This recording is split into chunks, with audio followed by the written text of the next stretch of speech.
we have seen how to obtain IBFS using northwest corner rule. Let us proceed with the second method, what is called as row minima method. As usual, just go through the steps and I'll explain you how to obtain IBFS using row minima method.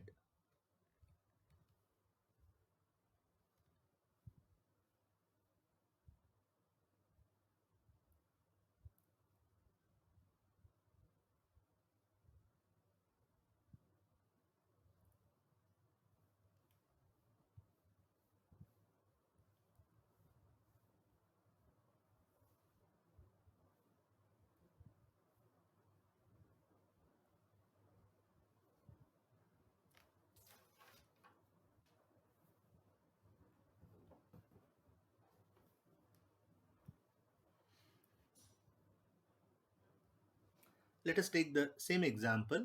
Using row minima method, obtain IBFS for the following transportation problem.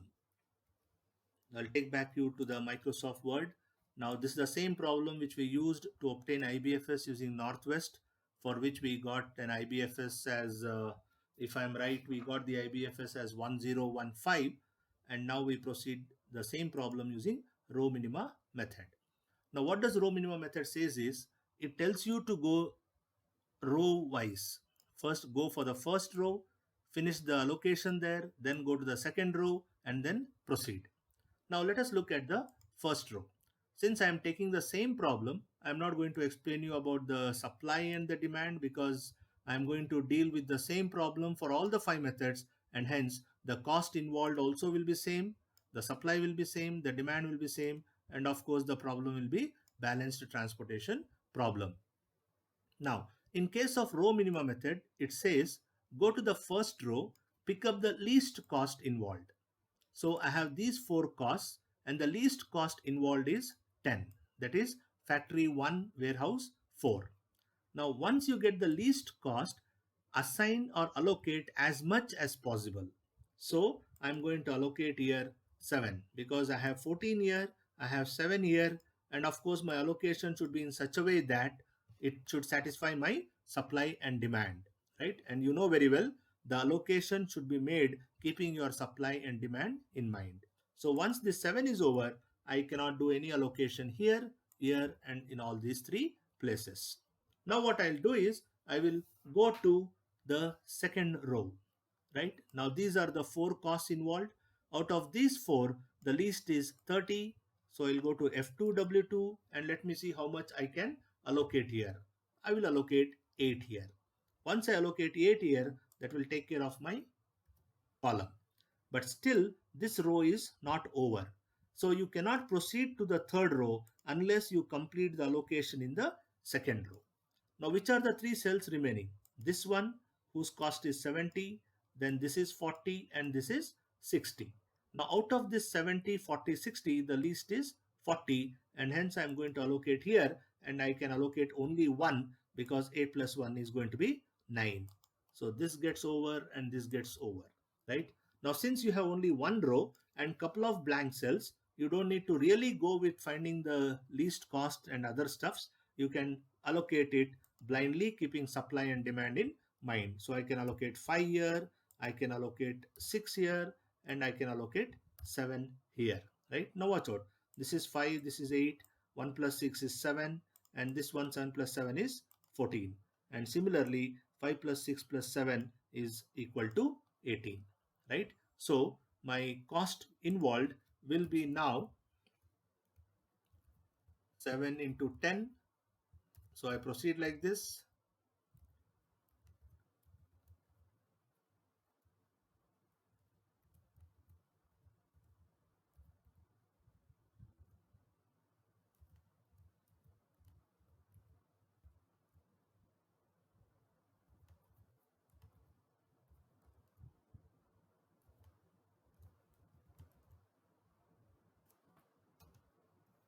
So this is what I get. Now after multiplying and adding, I will get the total cost as 1110, right? So the IBFS for this particular problem is 1110 using row minima method.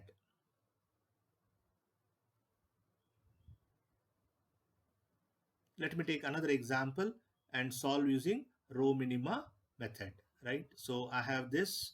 So this is my cost and this is my another example. Solve this problem using row minima method. That is obtain IBFS using row minima method. So in the first row, the least cost is 1. So I allocate here. So I'll get 14. No allocation will be done here. I'll go to the second row. The least cost is 2. So I will go here and allocate 1. So this will take care of my column. And then I have 8, 9, and 7. Sorry, this one 7. The least is 7. So I go here. I'll allocate 4. That will take care of this. Then I have these two, 8 and 9. So I'll go here. I'll allocate 6. That will take care of this, and then I'll allocate 5. So this demand supply of 16 is over. Then I'm left out with only this cell, and I'll put here 5, right? So once you allocate, right, please check whether your allocation satisfies the supply and demand. Otherwise your problem will go to a toss, right? And then I'll proceed with the calculation of the cost.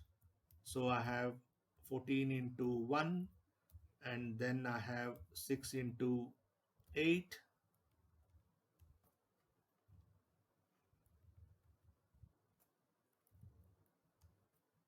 then I have 5 into 9,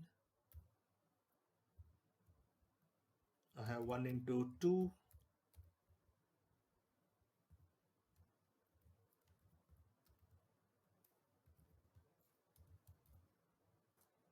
so this calculation will give me 167. Okay, so this is how you basically proceed in trying to solve the the transportation problem and obtain IBFS using row minima method.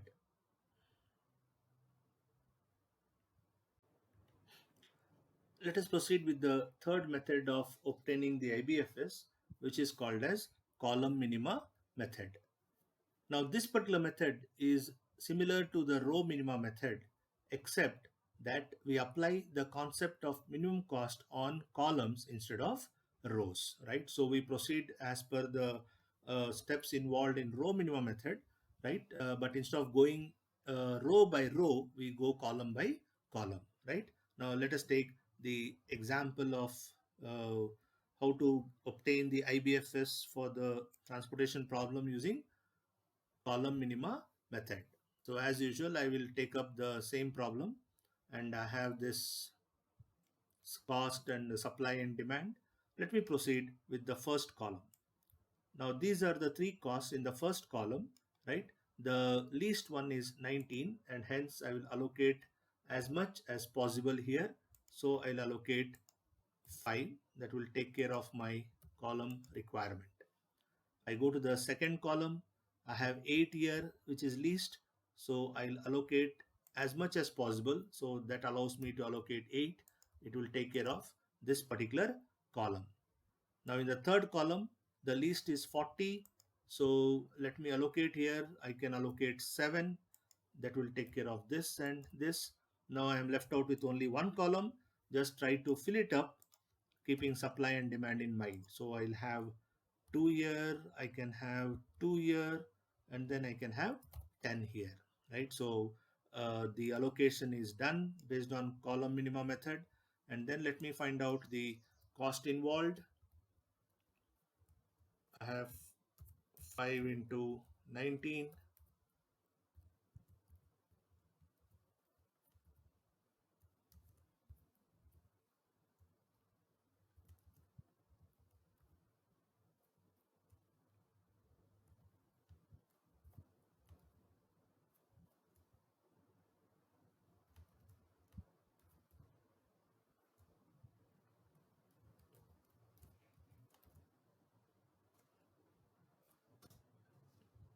So that is my cost. And then if I do the calculation, it will come out to be 779, right? So 779 is the IBFS for this particular transportation problem through column minima method. Okay, so let me see uh, another example using the same method. So I have the supply and demand. Let me proceed. So I have this 4 as the least cost. So I'll go here and I'll allocate 5. Once I allocate 5, that will take care of my row requirement. So I finish this. Since column requirement is not over, I'll go with the next least cost. Out of these two, the least cost is 6. So I'll allocate 1 that will take care of my column requirement. Then in the coming to the second column, I have these two costs, 4 and 9. The least is 4. So I will allocate 10 that will take care of second column. Now moving to the third column, I have 1 and 2, out of which the least is 1. So I can allocate 3 here that will take care of my row totally. And I'm only left out with these two, so I can go with blind allocations, keeping supply and demand in mind without really bothering about the cost. So I can put 12 here and I can put 4 here, right? So this is totally 14, this is 16, this is 5, and this is 15. So my supply and demand is getting matched. Let me see the total cost involved.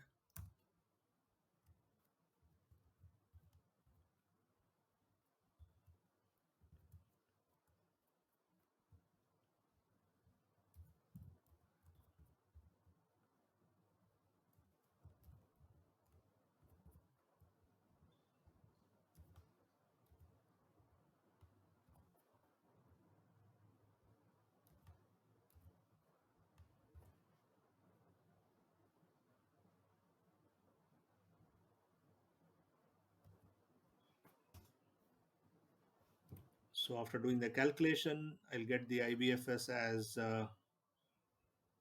1 to 1, right? So this is how the column minima method works in transportation problem. Let us now proceed with the fourth method of obtaining IBFS for the given transportation problem.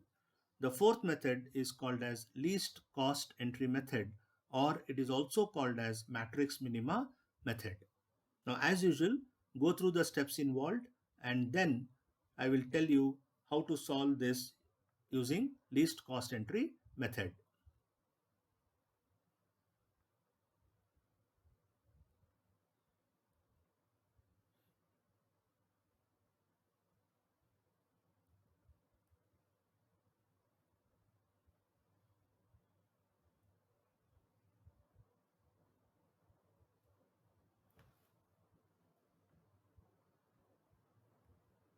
Now, using least cost method, find IBFS or initial basic feasible solution for the following transportation problem. Let us go back to our Microsoft Word and then we have the problem here. Now let us proceed how to solve this using least cost entry method. Now as the name suggests, least cost or matrix minima method, it says that among all the entries that is given to you in the matrix, among all the cost, pick up the least cost. Now the least cost in this case is 8. So it is called as least cost entry method, or just have a look at it. This particular 8 is the minimum element in the entire matrix. So we call it also as a matrix minima method. Now once I identify this least cost cell, I go about in allocating as much as possible to this particular cell. So I allocate 8 that will take care of my column. Okay, so that takes care of my column, and then this is not required for me as of now. And now remaining among remaining cells, the least cost is 10. So I'll allocate as much as possible here. So I allocate 7 that will take care of my row. So I'll remove this cost as well, right? Now among remaining cost, The least is 20. So I'll go to factory 3, warehouse 4, and let me see how much I can allocate. I can allocate 7. This will take care of my column. So I'll remove these two costs also because it is not required for me anymore. Now I'm left out with this 4 costs.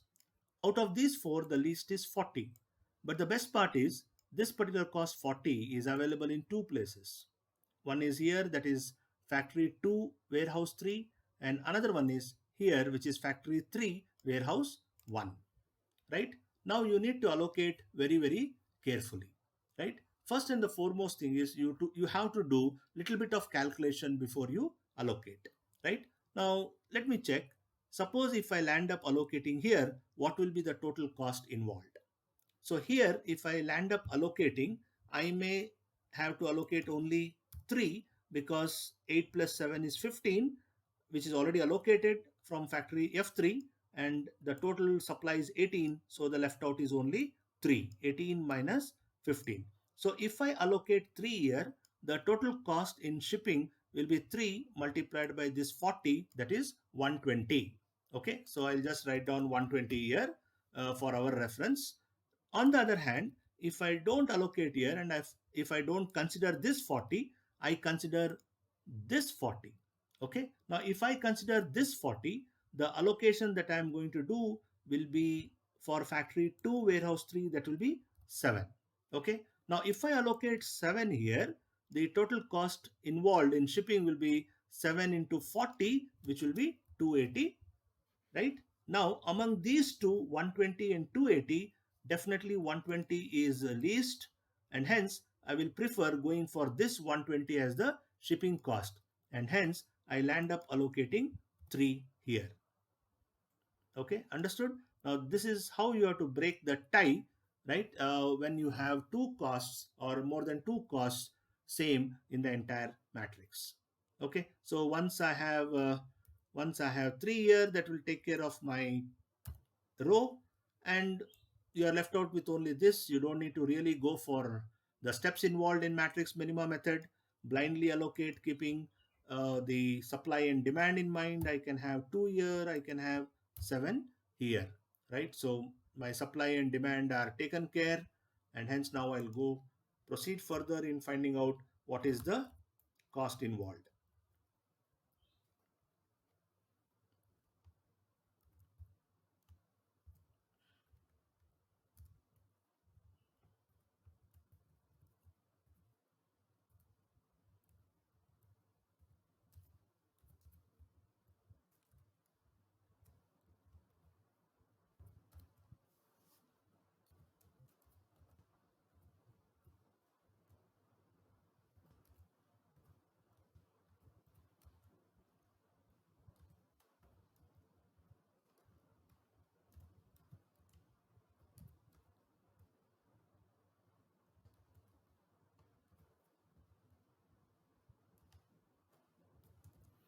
Okay, so I'm done with the initial part.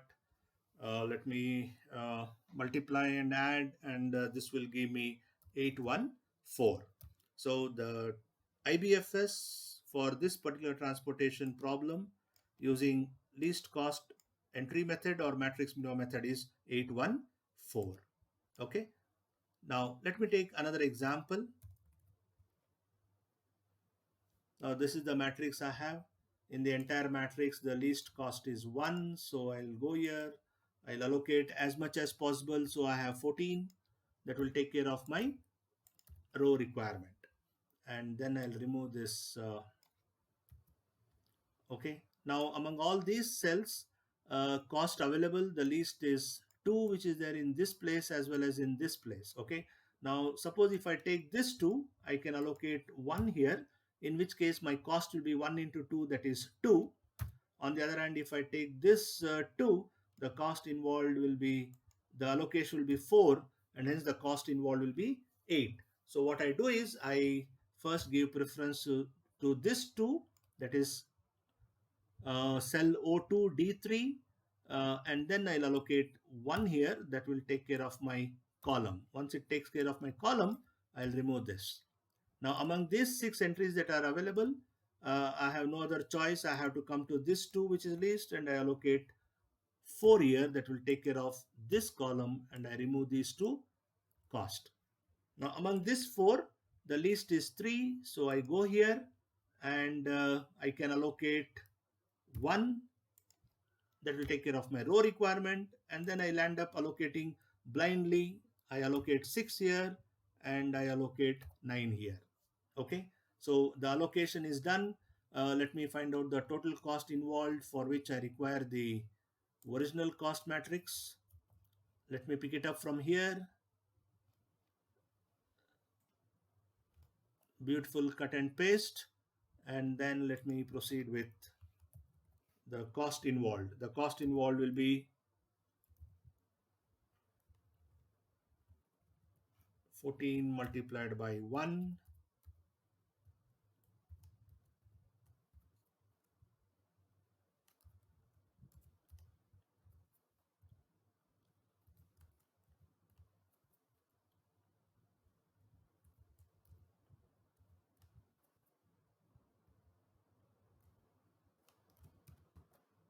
Okay, I think I'm right. 14 into 1, 6, 8, 9 into 9, 1 into 3, and 4 into 2. I think after doing the calculation, I will get this as 156. Okay, so that's how the least cost entry method works in transportation problem in order to obtain the IBFS.